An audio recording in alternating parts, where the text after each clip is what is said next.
मुख्यमंत्री माझी लाडकी बहीण योजनेचा जिल्ह्यात शुभारंभ। लाडकी बहीण योजनेच्या लाभातून महिलांनी स्वयंपूर्ण व्हावे। जिल्हाधिकारी डॉक्टर पाटील।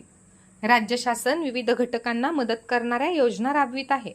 नव्याने सुरू झालेल्या मुख्यमंत्री माझी लाडकी बहीण योजनेत जिल्ह्यातील असंख्य महिलांना लाभ देण्यात येणार आहे। महिलांनी या योजनांमधून मिळणारा लाभ योग्यरित्या उद्योगांमध्ये गुंतवावा, यातून उत्पन्नाचे साधन विकसित करून महिलांनी स्वयंपूर्ण व्हावे, असे आवाहन जिल्हाधिकारी डॉक्टर किरण पाटील यांनी केले। जिल्हाधिकारी कार्यालयातील नियोजन भवनात मुख्यमंत्री माझी लाडकी बहीण योजनेचा जिल्हास्तरीय शुभारंभ कार्यक्रम आज 17 ऑगस्टला पार पडला। यावेळी आमदार संजय गायकवाड, मुख्य कार्यकारी अधिकारी कुलदीप जंगम, उपजिल्हाधिकारी राजेंद्र पोळ, उपविभागीय अधिकारी शरद पाटील, महिला व बालविकास अधिकारी अमोल डिघुळे, जिल्हा परिषदेचे महिला व बालविकास अधिकारी प्रमोद एंडोले, तहसीलदार विठ्ठल कुंबरे, बालविकास अधिकारी श्रीमती पांचाळ आदी उपस्थित होते। जिल्हाधिकारी डॉक्टर पाटील म्हणाले, माझी लाडकी बहीण योजनेत 3,86,000 महिला पात्र ठरल्या आहेत। यात टप्प्याटप्प्याने महिलांच्या खात्यात पैसे जमा होण्यास सुरुवात होणार आहे। यावेळी प्रातिनिधिक स्वरूपात लाभ मिळालेल्या लाभार्थी महिलांचा प्रमाणपत्र आणि धनादेश देऊन सत्कार करण्यात आला। या कार्यक्रमात प्रिया खरात या लाभार्थी महिलेने आपले मनोगत व्यक्त केले। अमोल डिघुळे यांनी आभार मानले। तरी पैसे एक दिवसापासूनच पडणार हे मला कळण्यास सांगायची आवश्यकता नाही। या योजनेमध्ये कुठल्या जाती धर्माचं बंधन त्याच्यामध्ये नाही। 21 वर्ष ते 65 वर्षाच्या सगळ्याच महिलांना या योजनेमध्ये समाविष्ट केलेलं आहे। आणि म्हणून शेतकरी आहे का शेतमजूर आहे का भूमिहीन आहे आणि पहिला प्रश्न करता आम्हाला मिळेल का नाही, पण त्याच्यामध्ये आपण सगळं पाहिजे की शासकीय कर्मचाऱ्यांनी IT रिटर्नवाले जे आहेत तिथं वगैरे सर्वांना दिसायला या ठिकाणी मिळते, शिकायला पाहिजे।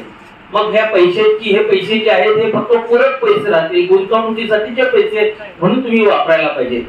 पैसे आहेत म्हणून ते कशाही पद्धतीने खर्च न होता चांगल्या पद्धतीने त्याची गुंतवणूक करावी, असं देखील मी या कार्यक्रमाच्या निमित्ताने सर्व भगिनींना मी आवाहन करू इच्छितो।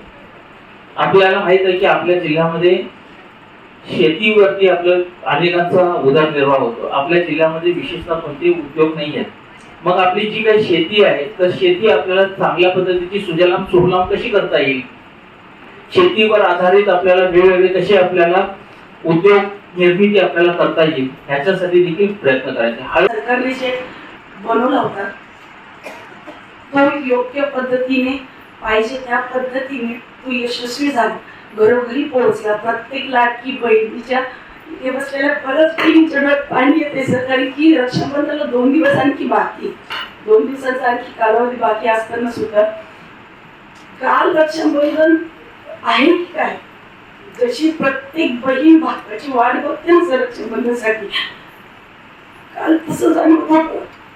कालच रक्षाबंधन प्रत्येक बहिणी साजरा केला। एका आईनी काल माझ्याकडे आले, मी बाई बाकीच्या बायांना पैसे पडले, माझं तुम्ही जाऊन चेक करा म्हटलं। जरी मेसेज मिळाला तर खात्यामध्ये पैसे जमा झाले असते।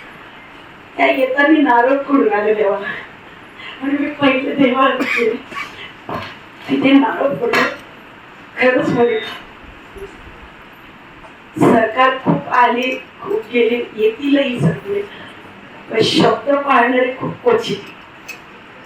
आणि शिंदे साहेबांनी जे काही शब्द दिला होता बहिणींना, अजितदादांनी जो शब्द 28 जुलैला पावसाळी अधिवेशनात जो मांडला होता तो शब्द खरा झाला। आणि माझ्या दोन्ही मोठ्या दादांना माझी तेवढी पात्रता नाही, पण आज या योजनेमार्फत त्यांनी जे मला त्यांची लाडकी बहीण केले, त्या बहिणीच्या हक्काने मी त्यांना दादा म्हणून आज नाव घेते की मी शिंदे दादा आणि अजितदादा म्हणायचं एवढं मोठं सौभाग्य मला त्यांच्यामुळेच लाभले। माझ्या त्या लाडक्या दोन्ही दादांना हा निरोप द्या सर की तुमची ही योजना घरोघरी पोहोचली, 100% 1000% ती पूर्णपणे यशस्वी झाली।